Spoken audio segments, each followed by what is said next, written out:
Hello everyone, and welcome again to the Patent Literacy Symposium, and this session on, pardon me, I got a little frog in my throat. Spelling in a complex orthography, can knowing better really help do better? My name is Nicole Kopko, and I am joined by my colleague, Sue Ferris. We are excited to facilitate this session for everyone. Before we start, we have a few housekeeping items to review. You can access the presenter handouts for this session, the presenter bio, and the conference schedule on the patent website, and the link has been provided in the chat. Thank you, Sue.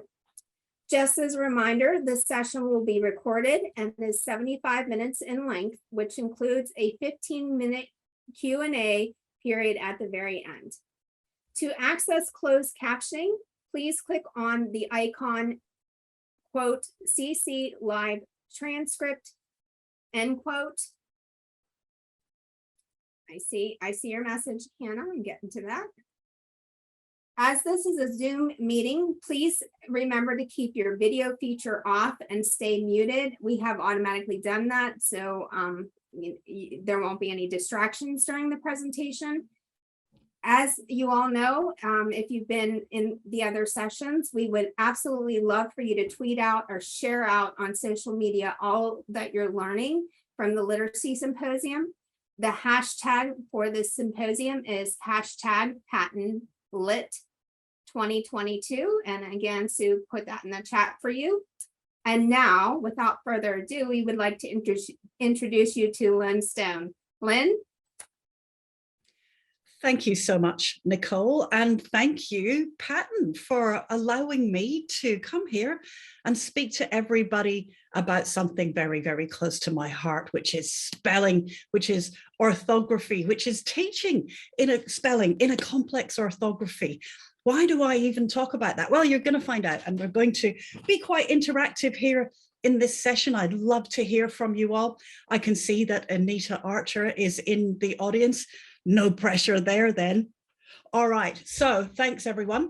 We will begin. Please put your questions into the chat. There will be some opportunity for us to do some back and forth in terms of, I'm going to give you some exercises to do, some things to think about, and I'll pause a little bit to actually get your answers back. So feel free, let loose, and throw those answers into the chat if you possibly can. But let's begin with a bit of an introduction, just in case you've never worked with me before, which is probably the case for many of us here. All right, here we go.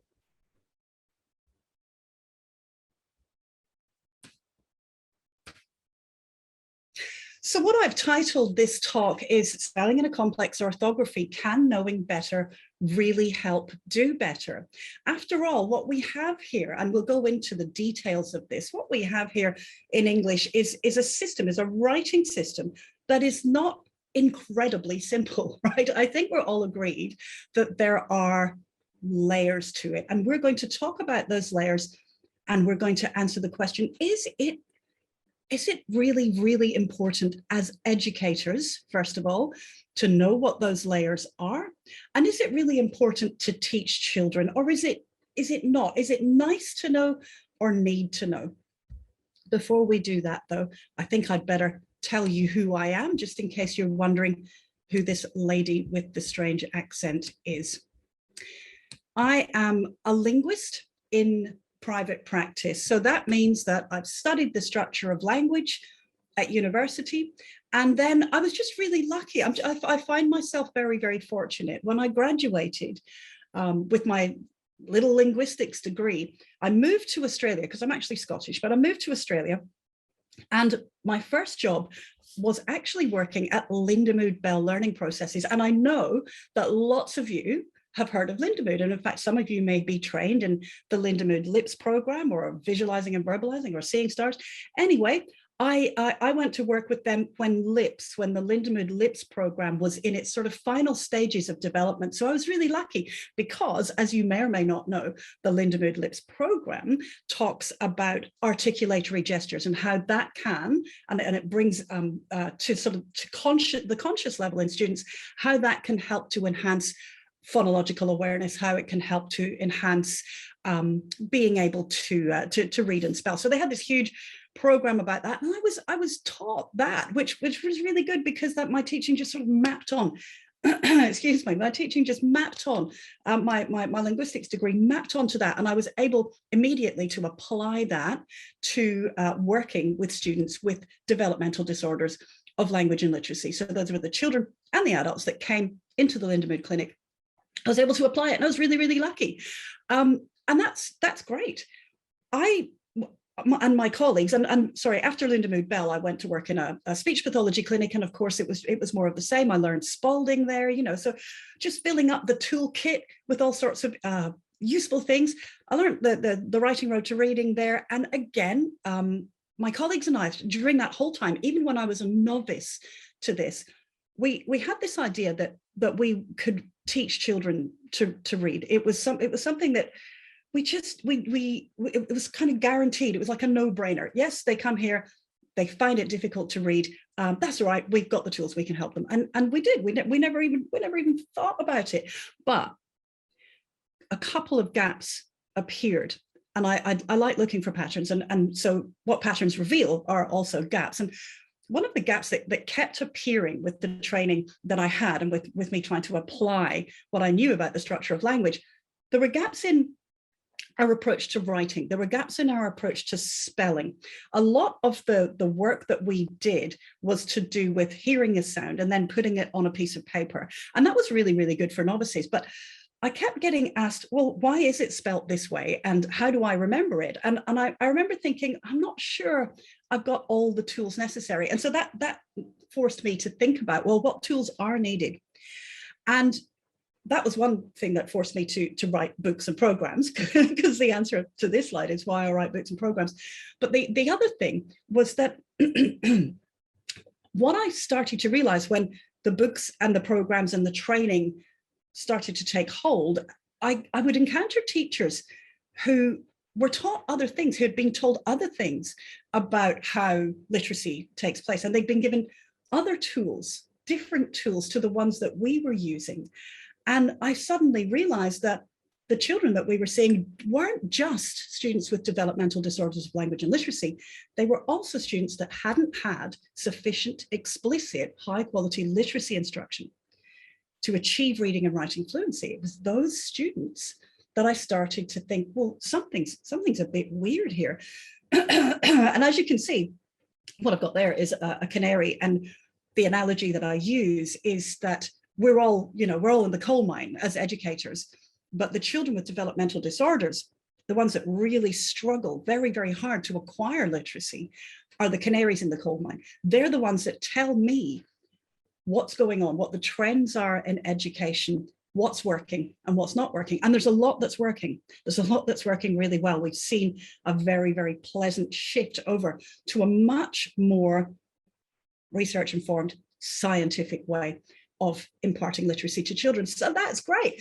So anyway, those were my students, but also my students now are teachers. They're my students now. I run a busy practice where I live, just outside Melbourne in Australia. And I don't have time to see students one-on-one anymore. I still see groups of students, and I use explicit instruction for them, Anita, right? Thank you. So I use explicit instruction for everybody, but teachers became my students. And what I found was that their initial training wasn't fit for purpose. They were being told things and they had tools that were not helpful for the canaries in the coal mine. So that's what's led to all this. And that's what I'm going to talk about today in terms of spelling, in terms of orthography. First of all, I think we have to answer this question. What is an orthography? If we're going to really peer into it, if we're going to look under the bonnet, then what we need to do is have a good definition of this thing called and orthography. What I've got there, what I've got on this slide is a scale. And it's it's a very rough scale. It's not a graph, right? It's not an Excel spreadsheet, but it's to give everybody an idea of what we mean by a complex orthography. First of all, though, let's start with an orthography. It could be said to be the way in which letters are organized to convey sound, and look at my bolding, and meaning in a written language, sound and meaning, right? English orthography is an ideal vehicle to convey both of those things, sound and meaning. Now, in a transparent orthography, such as Finnish or Italian or Indonesian, phonology is the organizing force of the system. So when I say phonology, I'm talking about, okay, we've got these letters, we've got this inventory of graphemes, inventory of letters, symbols, and to those we can attach fairly stable pronunciations, sort of unvaried, if you like, or a small set of pronunciations that go with those graphemes, and a small set of graphemes that go with the pronunciations in those languages. So there's a kind of languages. So there's a kind of a one-to-one, there's a one-to-one match there between the phonemes and the graphemes, and that's what I mean by transparency. There are other elements of transparency that we'll come to as well, and there are other elements of complexity in orthography that we'll come to as well. But I don't know if you've learned any other languages and written in those languages. In a transparent orthography like Finnish or Italian or Indonesian, what happens is you'll learn that set of graphemes, and then after that you can spell just about anything in that language because it's a really compact set. Or you can read a word in that language and you can come up with a pronunciation. You're pretty certain that it's going to be spelled that way. It's going to be pronounced that way. That's a transparent orthography. English, and we're looking at English today. Danish, there are other complex orthographies, not so transparent. There are 26 letters in the English alphabet, but yet we have lots of pronunciations for those letters. And sometimes when you see some letter combinations or letters, or sometimes, we have lots and lots of phonemes as well. And I'm not going to say 44 because that's an approximation. You and I'm Scottish and we speak differently, as you've probably noticed already. I have a different vowel and consonant system from you. I have a different set of phonemes in the pantry, if you like, that I use to convey the words in this language. So there's lots of phonemes, and they can be represented by multiple graphemes as well. And not only that, graphemes don't just represent phonemes, and we're going to look at that a lot as we go through. And that's one of the features of a complex orthography.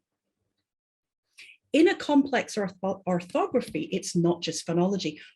Orthography, morphology, and etymology are the organizing forces. They're the ones that help to, that give it its complexity for a start, but also give the language, the written language, its depth. And it's not a bad thing, it's a great thing, but it takes a bit more thought. It takes a bit more thought to teach it, and it takes longer to learn it. And in the case of dyslexia, in the case of developmental disorders, where children grapple with print and find it difficult to grapple with print, a complex orthography is harder to learn. That stands to reason. What that does is then it makes it tempting to shortcut, right? It makes it tempting to just go, oh, we've got to do this quick. They've got to get these words off the page. We need to take shortcuts, and those shortcuts can be all sorts of things, like look at the picture. And I know that if you're here at Patton, that's not what you do, but let's face it, that's what is still done. It helps to circumvent this complex orthography. Yep, there are other things though, and we'll come to that as well, that I would advise against when you're teaching children to read and write in a complex orthography. Next question though, how do good spellers remember words? What is it that helps you as a speller, as an adult who now has a fully formed lexicon? I imagine, you've got lots of words there that you're automatic in retrieving from your long-term memory. How did you do that? How did you remember all of those words, right? Now, it's well known in science of reading circles that the main fault of balanced literacy in whole language is that it teaches novices the habits of poor readers, right? It teaches novices the habits of poor readers, you know, like look away from the word, look at the picture, have a think, what would make sense here? Skip it, that sort of thing. Those are the habits of poor readers. And we know that. We've sort of established that that's one of the main problems with balanced literacy in whole language. So there's a similar tendency in education now. And I think we've come a long way in terms of we're starting to leave behind maybe things like the 3 queuing system and so on. But there's a trend right now that worries me a little bit. And it's where children are taught the habits of poor spellers. Teaching in a complex orthography as if it's a transparent orthography teaches the habits of poor spellers. English orthography is not transparent. Not all the letters are there to represent sounds. This is a system, not a simple grapheme phoneme correspondence system, right? It has underlying morphemic layers. It has underlying etymological layers. It has operational rules, whether you like it or not, you know, because I do understand that sometimes there are approaches to teaching children, to teaching novices that don't mention the rules, just like it's too complex. We just want them to get those grapheme phoneme correspondences, and I understand that. And what happens with that approach is that you're trained that you can explain away any sequence of letters by saying that's a spelling for the sound blah, right? What that gives novices is the daunting task of trying to remember 150 to 200 so-called spellings. Add to that approach an aversion to teaching the rules which operate the system in the first place, and what you get is casualties. So morphemic layers, etymological layers, and operational rules are what make the orthography complex in the first place. The solution, right? The solution is not to ignore that, not to teach it as if it's transparent. Teaching 150 to 200 spellings is ignoring that, and it worries me. It worries me a little bit to see this trend towards these massive charts of all the grapheme, so-called graphemes, you know, phoneme grapheme correspondence charts. And I'll show you an example or some examples of that. In fact, if you go onto Google, go onto Pinterest, go onto Teachers Pay Teachers, and you type in phoneme grapheme charts, you will see the most beautifully illustrated, massive, huge charts of these so-called spellings. And it worries me because I work with the canaries in the coal mine, as I'm sure many of you do. And I can guarantee you they are not going to remember that. So what do they remember? Well, first of all, teaching all of these huge charts of spellings that they have to remember results in casualties. So what we're seeing now is instructional casualties from that method, from a method that is steeped in every letter is a sound for something. You know, every letter represents a sound. So I'll show you an example of somebody, a child that was sent to us. They were referred to Lifelong Literacy for tutoring, and we see hundreds of people that come through our doors day in, day out. And what we're seeing now is something that worries me a little bit. So I'm going to show you an excerpt from the report that her very, very well-meaning former tutor wrote. And I'm not trying to put this person down, because I think that the former tutor was really smart in saying, I've hit a bump, I've hit a roadblock here, and I'm not sure how to remediate this. I'm not sure what to do. I'm going to refer her on. And that was a really good thing to do, and I appreciate it. So what the tutor wrote, and my response was, no, she is an instructional casualty. What the tutor wrote was, I'm very concerned, and this is the only time I'm going to read from the slide, okay? It's the only time I'm going to do it. But just in case you're listening while you're driving or walking the dog or whatever, I want to get this across, right? I'm very concerned regarding Emily's spelling choices. This is Emily's challenge. Her reading and comprehension is of a high standard, as is her ability to have great ideas for sentences and stories. So that's great. I'm really, really happy about that, right? It's Emily's spelling choices that are holding her back. Now, as soon as I heard that, I started to do a little bit of digging. Is it Emily's spelling choices, or could it be your teaching choices? What's your training? And so I found out that she had only recently started tutoring. And again, I take my hat off to her. It's a brave pool to plunge into. You have to be brave to do it in the first place. But she had training in a specific program, which I'm not going to name because there's plenty of programs out there, and this is a good one. It's a really good one. I'm very familiar with it. But that training was here are all the graphemes, and here are the phonemes, and what you've got is this just big chart of spelling choices. That's all the training that she had. And so it went as far as helping her to read with comprehension, and that's superb. Okay, that's absolutely superb. However, then she plateaued.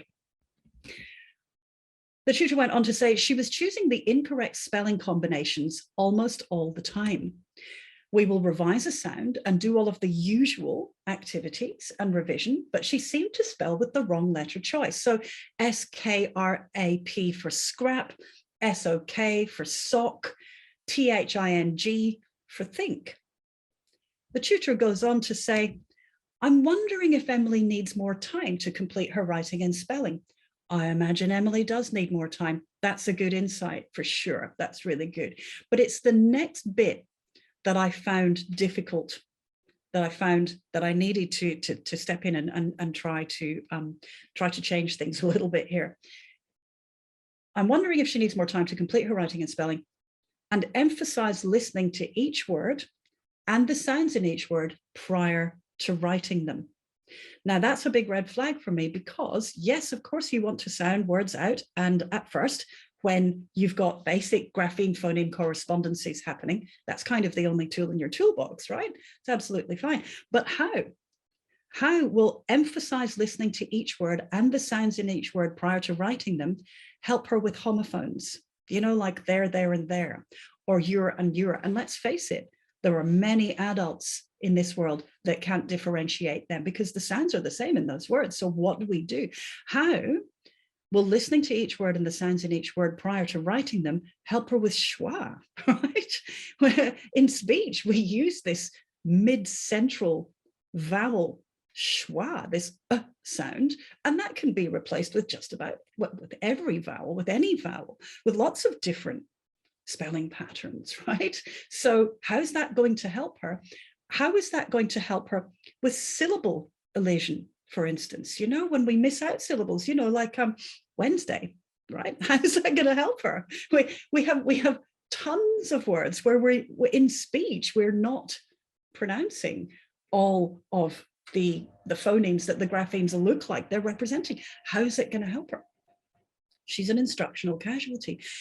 Then the next thought process within that was when the tutor said, I wonder if Emily has a short-term, long-term memory issue. She might, but that's not the only problem here. That's not the only problem. She's an instructional casualty. If all you have is a hammer, and this is what the tutor had, and again, I congratulate her for actually referring to us. This is great. This means she will make progress, and the tutor will make progress as well, because we've had some dialogue about that too, right?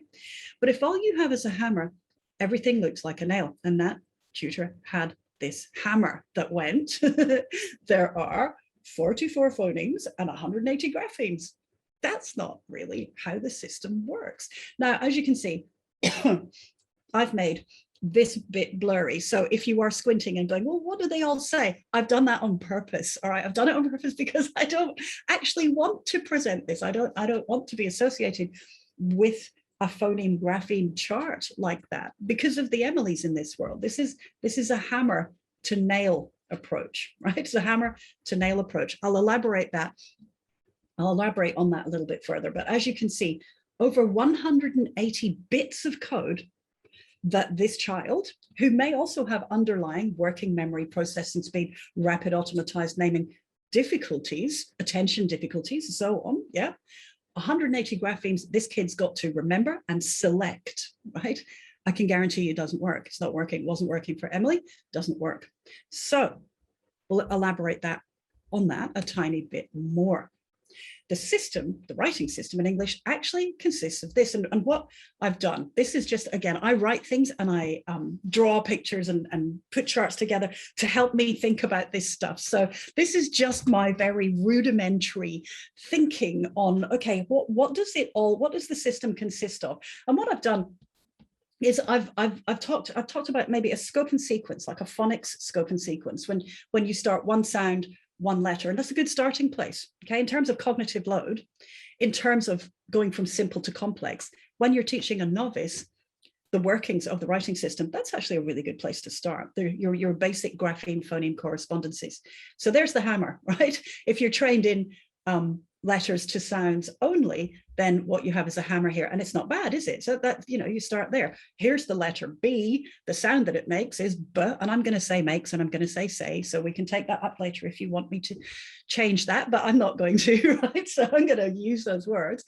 One sound for one letter, B, but that's great. Or yeah, if you want to, if there's an A sound in the word that you're trying to transcribe, then the letter A is your best bet, and so on. In any good phonics scope and sequence, you'll get into additional common sounds, like the letter C. It can say k in words, but also in a specific environment. And actually, we're getting into orthographic expectancies, but the letter C can also represent what sound? I hope you're all saying S. Yes, I know some words that we've borrowed from other languages. It can express ch, like cappuccino, which I had much earlier, and is keeping me alive right now, right? Additional common sounds, that's great. And then a good scope and sequence will get into letter combinations. So you've got the letter S and you've got the letter H, and when they're apart, they represent different things. But when they're together, that's the sound sh. That's what we use to express that sound, and so on. So this is all your hammer approach, and there's nothing wrong with it. There's nothing wrong with it. This part here, though, these three sections, if you like, of the system are only the top layer, right? They're only one layer of it. And that's sometimes where phonics stops, right? The whole system actually has all of this going on as well. And instead of a hierarchy, I've actually put that into a kind of a circular diagram, because they all feed into one another and they all develop one another. Knowledge of this layer helps to break down the complexities of the writing system. But unfortunately, most phonics programs, and I'm not denigrating this thing called phonics, what I'm saying is phonics is for this, but there are other layers that need to be taught as well, and they need to be known by educators if we're going to have a chance of taking the Emilys along with us, if we're going to have a chance of teaching, of developing the habits of good spellers. Developing the habits of good spellers. So if all you have is a hammer, right, those three sections there, everything looks like a nail. I'm wondering if she needs more time. I'm wondering if she needs to emphasize listening to each word. That's the only tool I've got. I'm wondering if Emily has a short-term, long-term memory issue. And it's this line here that worries me, because it's code for, it can't be me, it must be her, right? It can't be the tools I'm using, it's the kid, right? And I'm not denying that the children that we work with sometimes do have memory issues as well. All the more reason to be very precise about the orthography. Going into that bottom layer, though, let's start with orthographic expectancies. What do I mean by orthographic expectancies? Well, it's things like this, right? What you would expect when you see a letter sequence. So for instance, here's one, and I'm sure you all know this one. The grapheme CK doesn't begin English words. You won't see that at the beginning of a word. That's a good thing. It's a good thing to teach children, and I'm sure everyone's doing that. I think we're really good at that sort of thing, right? These are the grapheme CK doesn't begin English words. That's what you would expect. Here's another one. Let's do what we do. That was an I do. Let's do what we do. In English, the letter Q is followed by the letter, write it in the chat. I won't ask you anything too hard. I'm not trying to trap you, okay? Woo, look at all those answers. Unreal. Thank you. I hope you all said you. I better have a look, hadn't I? Yay, look at all that. Everyone's sending me direct messages. That's interesting. I wonder why that is. Anyway, really good. Thank you. I changed it, Lynn. I changed it. So when you ask for prompts in the chat, it'll go out to everyone. Thank you. Thank you. That's great. All right. Okay. So that's another orthographic expectancy, right? When we see this sequence, when we have this sequence, what we expect is this. That's all I mean by orthographic expectancies. So you do one. Tell me another one. Chuck them into the chat. What other orthographic expectancies do you know? What other orthographic expectancies do you teach? I'd love to see all of this. Go for it. PH equals, very good, thank you. WH only at the beginning, lovely. TCH, oh, look at all this stuff. No word ends in V, our words don't end in V. V's popular, isn't it? I, J, Q, U, V at the end of a word, they cannot be in English words. Yeah, very good. X is pronounced X in certain positions in words, absolutely, really good. C says K at the end of multisyllabic words. Wow, look at all these. Okay, you guys are, you're just brilliant. All of this is brilliant. Thank you. Look at all these expectancies, what you would expect if you have this sequence of letters, whether you're spelling it or whether you're reading it. Those are the expectancies. That's great. So that's us down in that layer, that other layer. Lovely, absolutely lovely. Let's look at all of these. Brilliant. Thank you, everyone. AI in the middle of words, AY at the end. Yeah, these are really good. This is what you would expect, right? Lovely. Morphology and etymology. Let's get on to that. When you're talking about morphemes, those meaningful units in words and the stories of their origin, that's morphology and etymology. When you are talking about, remember some things, okay? There's a few things that I want you to remember. Firstly, morphemes, bases, sorry, and morphemes are bases, prefixes, suffixes, you know, the units, the meaningful units in words. And we'll talk about bases. So when I say base, what I mean is base words. Sometimes the words root and base are interchangeable depending on the approach that you're using, but I'm going to use the word base here. Bases can be unbound or bound. So I'll give you an example of an unbound base. In this word unhelpful, this bit here, help, like I can take away the prefix un, I can take away the suffix full, and then I've got this freestanding help, right there. Or in replaying, I can take away re and I can take away ing, and I've got play, and it's unbound or free. It's a free base. I can add parts to it, or I can not add parts to it, but it stands there on its own. And that's really easy, right? That's the easy part of morphology. I think we've all got our heads around that. However, bases can also be bound in that they can't stand by themselves. There's a base PTER that means feather or wing, and you see it in words like helicopter. So helico is spiral, so helicopter, spiral wing, right? At the beginning of this word pterodactyl, we don't pronounce the p, right?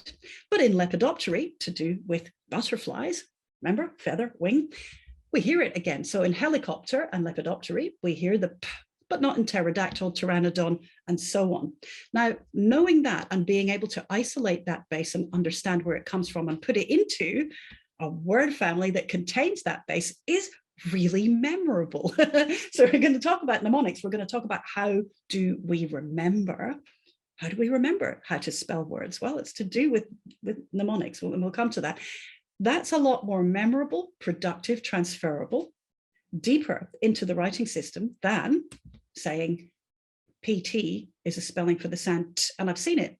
I've seen the approach, the hammer approach. Oh, in pterodactyl, PT is a spelling for the sound T. No, it's not. That's not what's happening at all.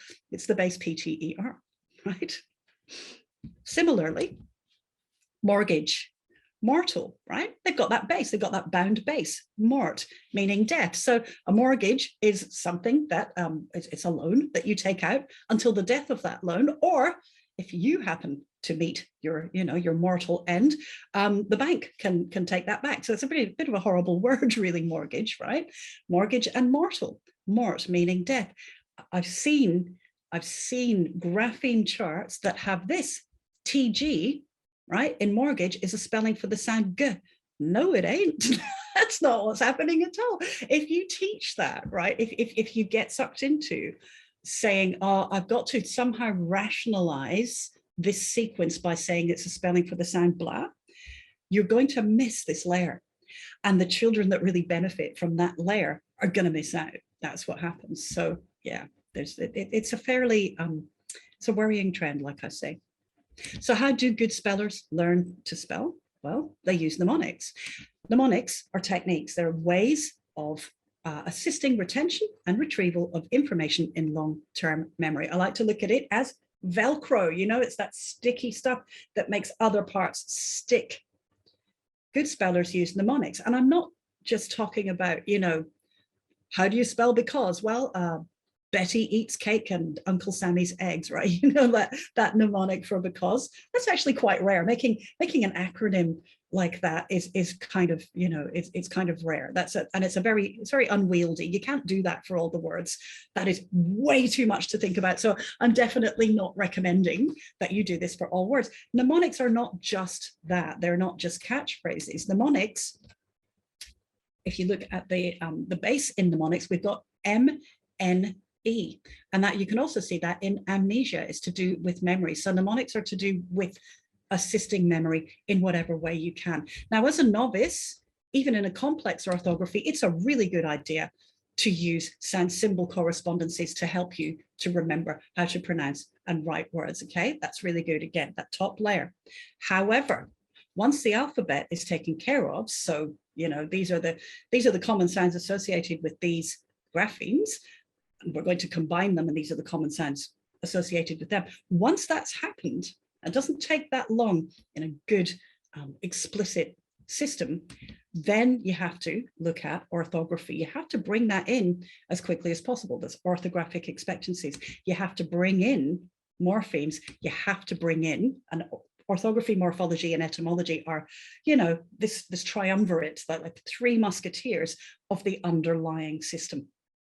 They are all mnemonics. They all provide techniques to assist in the retention and retrieval of information in long-term memory, not just sound symbol correspondences.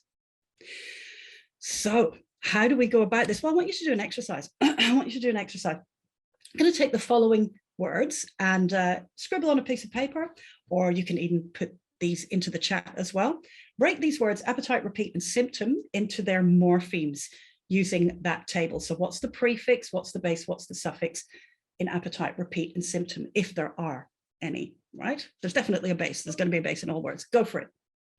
We'll do the solution in about 30 seconds. I'm counting on you to be fast here.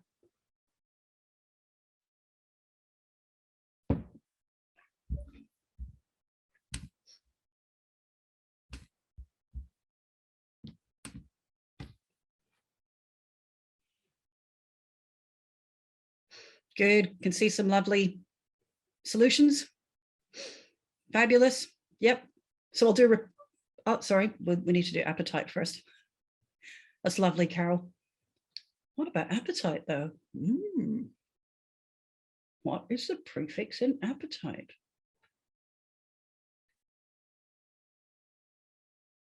Good, good, good, good, good. Look at all this. Ah, question marks as well. The prefix, yep, is app. And actually what that prefix is, okay, is a version of add, meaning to or towards, right? Towards something. The d has gone and it's a p, right? Because the base is pet. The base of that word is pet. And pet means to rush or to fly, right? And then we've got our suffix might. So there are our three parts of appetite. Very good. All right, there's the base. Appetite. Fabulous. Repeat. I gave you an easy one there, I think. Repeat is just basically a very, very common suffix, suffix prefix, re, and then our base is Pete. Again, they're all band bases, aren't they? Pet and Pete. We don't mean pet as in the animal that you keep for companionship. And then symptom. Anyone game to give me symptom? We've got sim. And then we've got, look at that lovely PT again. kind of indicates that we've got a Greek base there, right? Did everyone get that? Those are the morphemes in those words, right? And these ones are kind of hard, aren't they? They're bound, difficult to spot. You got to look them up, right? Okay, very good. Now, what I want you to do is I want you to, if you can, if you've got the internet and you can, look on a different screen, what I want you to do is look these words up using Etymonline. And I'm assuming that Etymonline is something that you're familiar with. If not, it is the online etymology dictionary. So Google that, because I can't remember whether it's .com or .org, but it's etymonline.com, I think, right? So look them up. And then what I want you to do is I want you to trace each base back to its root, back to where it came from, the very, very, very last entry as to what this base is related to. What do you find? I'll give you about 30 seconds to do that as well.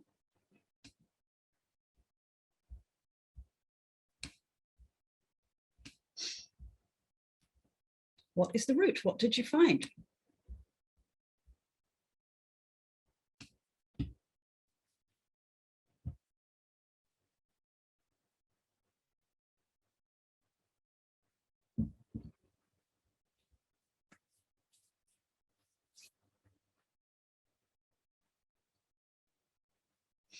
Did everyone get a chance to do it? Have you? Yeah, Don. Good, good, good. Yeah, for appetite, the pet part goes back to pet, and that means to rush or to fly. And we've got the add bit towards. So what's appetite got to do with rushing or flying towards something? And this is the bit, right, that you have to think about. That's why etymology takes a little bit more, right? It takes a little bit more thought. And sometimes when the root is far away from the base, one of the bases that it ended up creating, right? You have to think a bit harder about, well, how are they connected? And with appetite, well, it's, you have a passion for something, you want to fly towards it, you want to rush towards it, right? That's my thinking on appetite, okay? It's not just an appetite for food, you can have an appetite for all sorts of things, for all sorts of passions, right? But what about repeat? Where does it go back to? What is the root of the peat part? Can you see that I may have laid a very small trap for you? It also goes back to the Proto-Indo-European root pet, meaning to rush or fly. So what? Yeah, it does. Good, good. Peat also comes from pet. Brilliant, right? What's that got to do with rushing and flying? Now you've got to be even more creative. Repeat, rushing, flying, motion, again, back, that sort of thing, right? To repeat, going back and doing things over and over again, right? And then we've got symptom, and that's so different looking, right, from appetite and repeat. I mean, you can see the pet part here, but also the ptum, the PTOM part also goes back to that root pet, to rush or to fly. Sim, together, yeah, with. So in my view, with symptom, you've got all of these characteristics of some disease, coming in and rushing in and working all together to help give a diagnosis. Your symptoms will give you a diagnosis, and you have to think a little bit, more. You have to think a little bit more creatively with that. But this exercise in relating where that word came from, that the etymology of that word, and how it relates to the word that we see now in modern English, is a really good idea. And yes, etymology.com, Etymonline, I think it is, or etymology. Oh, you might be thinking of another thing. It's a really good exercise. It's a really useful exercise, right, in thinking about this. When you start doing this, I can guarantee you'll never be disappointed. You'll never be disappointed, but you have to think a bit more deeply. You have to think, and you have to build your schemas up about how all of this fits together. So Catherine says, how can we know that they're all the same? You have to look them up. You have to look them up, because we're bringing something which is unconscious up to the conscious level. Etymology it's under the surface, right? It's going on behind the scenes. Yeah, it's going on behind the scenes.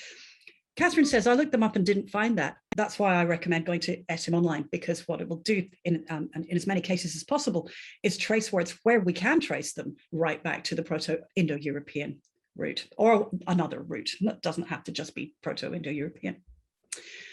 All right, that was interesting, wasn't it? Now let's continue. Uncommon spellings, that's another layer of this complex orthography. Uncommon spellings. For instance, we get this kind of disconnect sometimes between the saying and the spelling of words because words change over time. So sometimes you've got words that are really changed, really massively changed in the speaking, but spelling is stable. Spelling is prone to less change. Spelling is slower to change. So we've got things like this. There's a surname in the UK, Fanshawe, right? But it's spelt Featherstonehaugh, right? Or Chumley, right? That word Cholmondeley that it looks like is actually pronounced Chumley. And when I want to write those words, I actually have to say Featherstonehaugh, Cholmondeley. Even this word, right? We mentioned this at the beginning, Wednesday. It's uncommon, okay? It's not that somehow some of the graphemes in here are a spelling for the sound n, right? That's not what's happening at all. We have to address uncommon spellings as well. What are some of words that you know with uncommon spellings? There's plenty in America. Like I'm planning to go to the Reading League conference, and then after that I may make my way up to Toronto via Niagara. I have to say Niagara to spell it correctly, right? I have to kind of space that out. Colonel, restaurant, Worcestershire, I love that. Beautiful, absolutely, right? These are uncommon. And there's reasons for that uncommon spelling, usually to do with the word story, usually to do with the etymology. It's a very stable thing.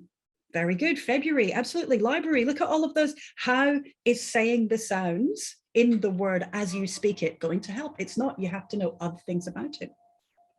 I see this a lot as well. I see this question, right? I see this question, how do I teach the difference between W or WH? And if you've seen any of my activity on social media, I do try to answer this, right? I do try to answer this.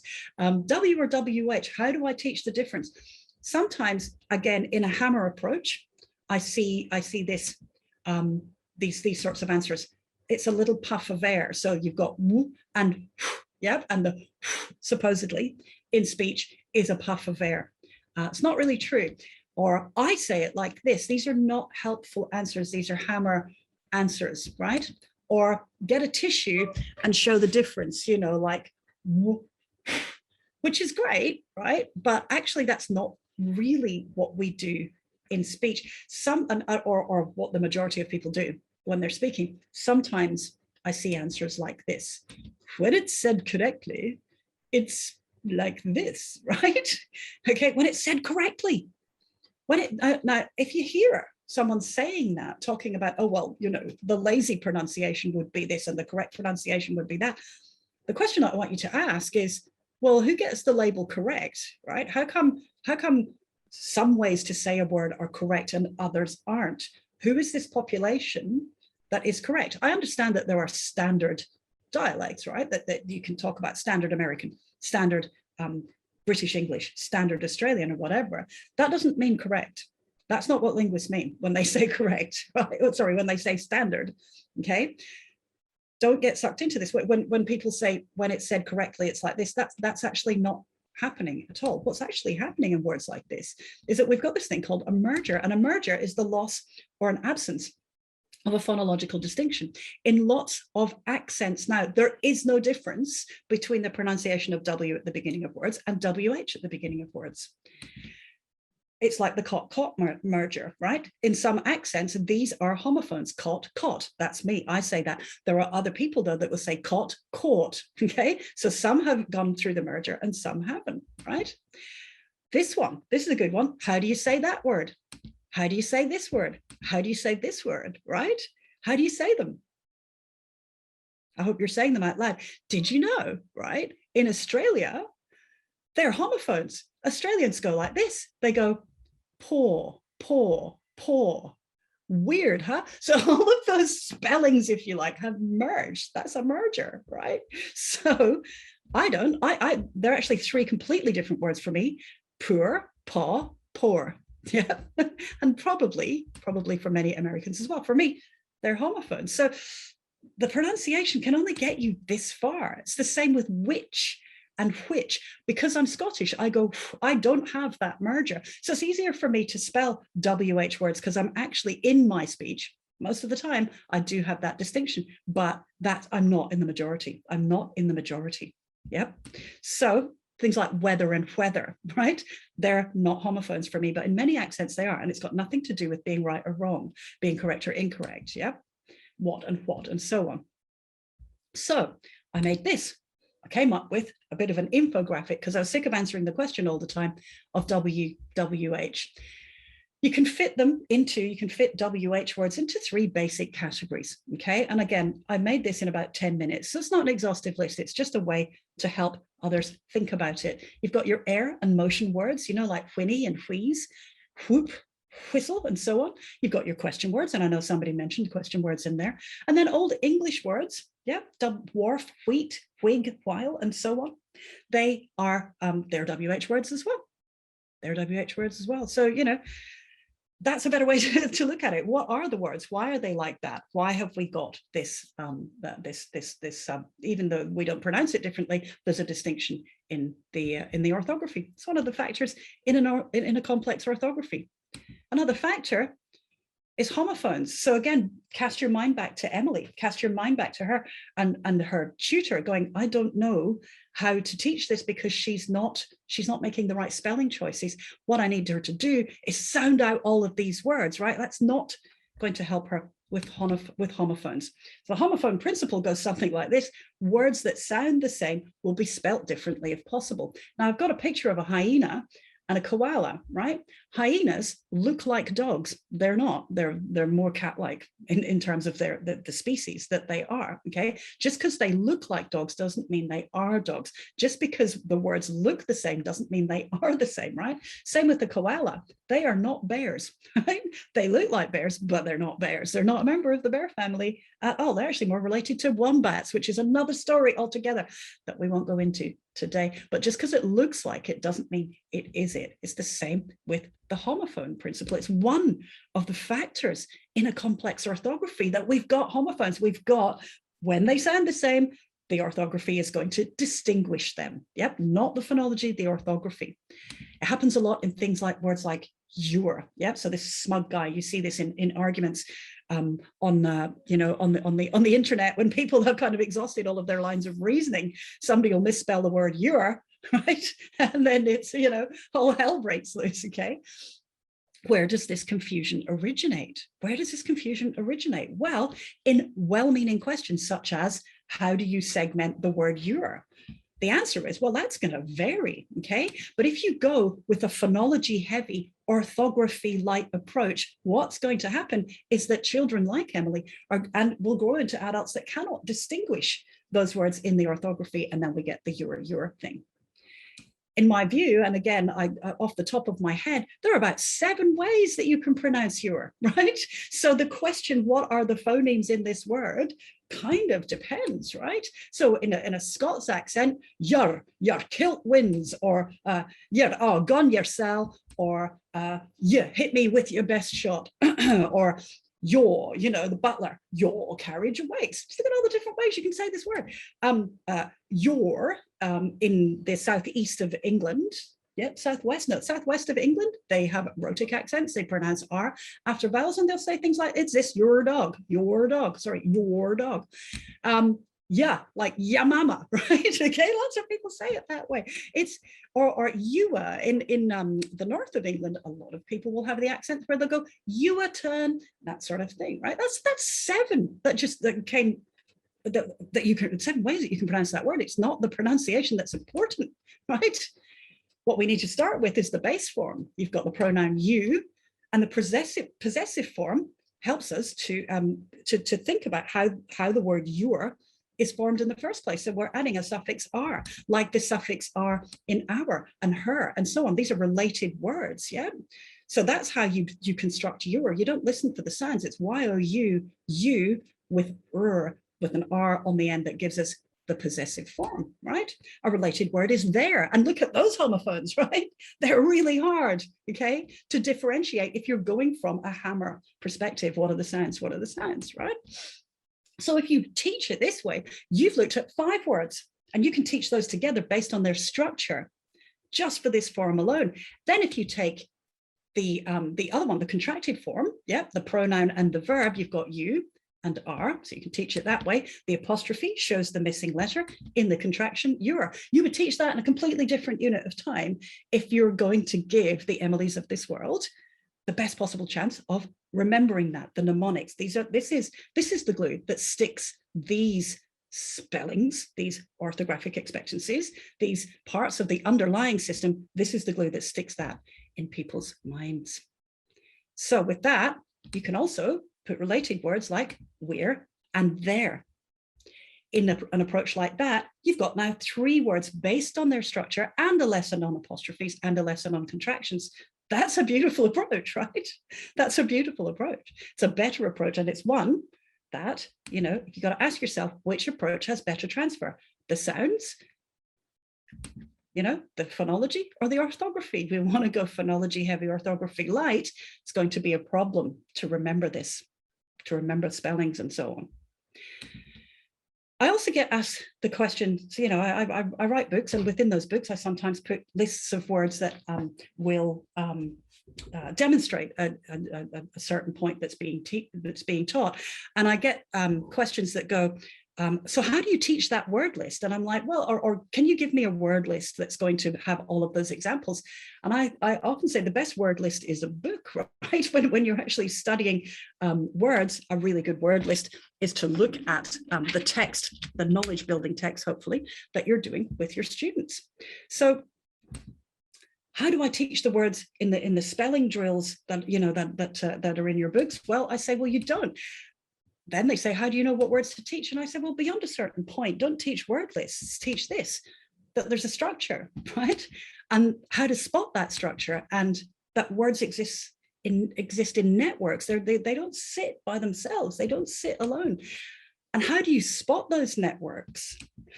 And most importantly, how do you practice that? Practicing spelling is often misunderstood. So you get all sorts of exercises of color this word in, or make a rainbow of it, or you know, to do with the visual representation of a word, when actually what sticks is the underlying structure, that layer. But it's much, much harder to teach, because you got to know about this stuff. You got to know where to look that up. You got to be like a good lawyer, you know, in a courtroom. You never ask a question you don't know the answer to, right? Okay, it's the same with word study. You need to know, you need to plan for that. You need to put that into your planning cycle, and you need to put that into your review planning as well, planning for the review. How do we practice this? And there are lots of answers to that. We're not going to do a massive project on how to practice it, but in my view, if you say words 2 ways, first for spelling, then for meaning, you know, like this, Wednesday, Wednesday, right? That's really good practice. Writing the word Wednesday out over and over, jumbling up the letters or coloring them in, not so good, right? Okay. Teaching that includes morphology. Well, what I wanted, we're coming to the end of my talk now, but I often get the question, well, when do we start introducing morphology?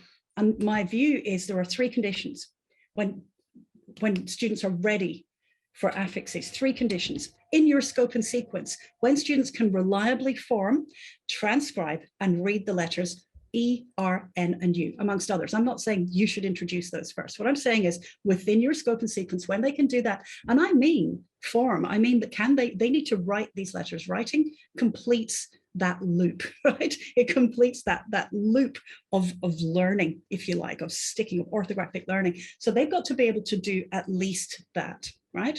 Once you can do that, and when they can reliably count up to 3 syllables out loud, so they've got to be able to segment words into syllables, and when students have studied the word do and its family, you can introduce the concept of affixes. Now, if you look along your scope and sequence, that's quite soon, isn't it? That's quite soon. I would imagine in the first 6 months of school, you could start introducing affixes. And you do it by saying, well, we've got that word do, and you can put a prefix re on it, and re means back and again or again. So if you redo something, blah, blah, blah, right? You can explicitly teach that. And we can take away that, that prefix and we can put un, and un is opposite or not. So if you undo something, you know, like your laces, are they done anymore? No, right?